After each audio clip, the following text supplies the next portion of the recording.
প্রাক্তন মন্ত্রী কালিদাস দত্ত তিনি শেষ নিঃশ্বাস ত্যাগ করলেন। রাষ্ট্রীয় মর্যাদায় তার শেষকৃত্য সম্পন্ন হয়েছে।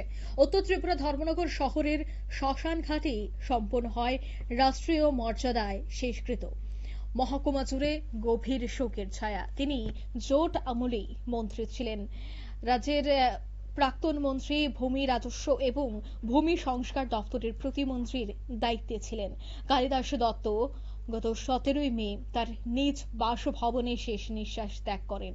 তার প্রয়াণে গোটা ধর্মনগর মহকুমা জুড়ে নেমে আসে শোকের ছায়া।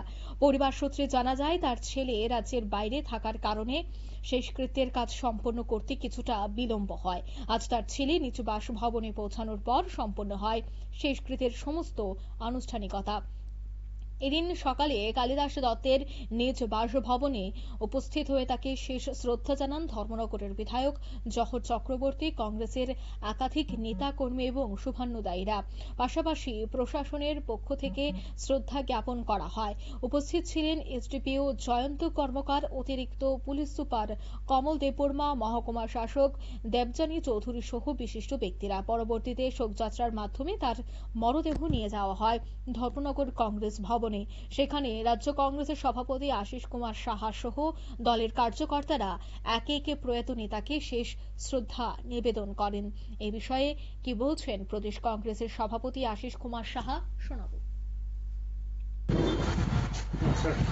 গতকাল ত্রিপুরা সরকারের প্রাক্তন ভূমি রাজস্ব ও স্বরাষ্ট্র দপ্তরের মন্ত্রী, জাতীয় কংগ্রেস দলের নেতা, ধর্মনগরের প্রিয় মানুষ কালিদাস দত্তর পরলোক গমনের খবরে আজকে ধর্মনগরে ছুটে এসেছি।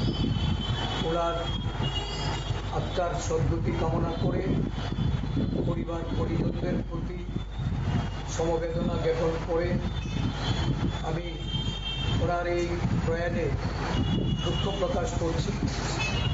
ধর্মনগরের সার্বিক উন্নয়নে উনি মন্ত্রী থাকাকালীন অবস্থায় যে পদক্ষেপগুলি নিয়েছেন। আপনারা শুনলেন ওনার বক্তব্য।